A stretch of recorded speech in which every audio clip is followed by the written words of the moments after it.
Welcome everyone to today's Explainer. We're jumping right into the blueprints of the router. Now, we all know what a router is, right? We've all got one sitting in our house somewhere, but we rarely stop to appreciate the pure underlying architecture of how our digital world actually links together. Think of this explainer like examining the crisp blue and white architectural blueprints of a massive skyscraper. You gotta look at the foundation to truly understand how the whole thing stands. So we're going to break down these modern networking fundamentals to build a rock-solid understanding of the infrastructure powering our connected lives. So let's start with a really fundamental question. How does data actually travel? You know, when you click send or hit enter, that instantaneous response feels completely effortless, doesn't it?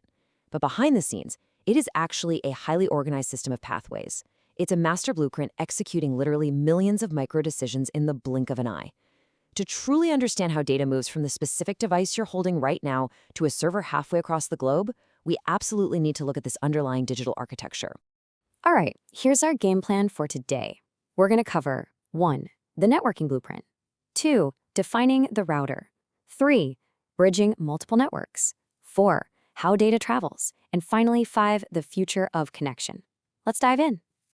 Part 1. The networking blueprint. Every great structure starts with a basic schematic, right? So here, we're establishing the elements of a beginner's network setup. Think of it as a single closed-off room in a very large house. Your laptop, your smart TV, your mobile phone, they all share this local space, and they communicate with each other perfectly fine within it. But by definition, it's an isolated loop. It handles internal traffic beautifully, for sure, but it has absolute boundaries. The architectural challenge, the real puzzle here, arises the exact moment this localized system needs to reach beyond its own walls to access a database or a server on the entirely opposite side of the planet. That brings us to part 2, defining the router. So what is it? A router is, quite simply, a device that directs how data travels between multiple networks. I want you to really notice the emphasis on the word multiple there. To step outside your local area network, you need a highly specialized intelligent tool sitting right at the network's edge. It reads digital addresses and calculates the absolute fastest path outward. And what's truly fascinating is the sheer scale of this operation. To put it into perspective, a modern enterprise router can process hundreds of millions of data packets per second. Hundreds of millions. It's constantly recalculating routes to avoid congestion, handling dropouts, and ensuring seamless delivery, all without you ever even noticing a hiccup. Moving right along to part 3, bridging multiple networks. This right here illustrates the core architectural challenge and its ultimate solution. A single, isolated network is safe, it's simple, but it is completely cut off from global communication. The internet, on the other hand, is just this massive, sprawling web of these smaller, interconnected networks. And the router? It acts as the literal bridge between these two states. Without routers sitting right there at the borders, seamlessly translating protocols and directing traffic between distinct environments, the interconnected digital economy that we all rely on just wouldn't function. It's the gatekeeper and the guide, all rolled into one. Okay, let's get into the mechanics in part 4, how data travels.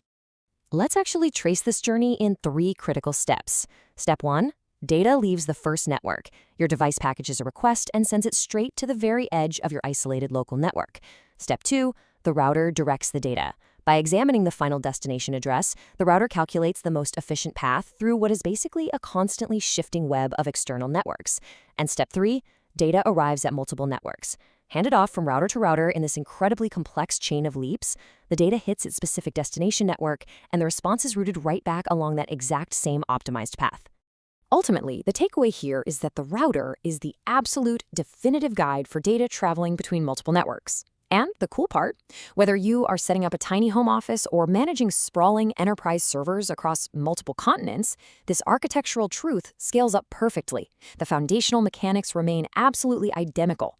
By viewing these networks as clear structural schematics, we basically take an abstract digital concept and turn it into a logical, physical infrastructure. And that makes it a whole lot easier to analyze, troubleshoot, and optimize. Which leads us to our final section, part 5. The future of connection. As multiple networks continue to grow, how complex will these blueprints become? Think about it. We aren't just connecting laptops and phones anymore, are we? We're bridging smart cars, automated global logistics hubs, even entire smart cities. The router's fundamental job remains exactly the same, but the sheer scale of the schematic is expanding exponentially. So, how will our hardware keep up when literally billions more devices come online, demanding real-time, zero-latency routing? Keep that architectural mindset with you as you continue to explore the future of networking. Thanks so much for joining me for this explainer.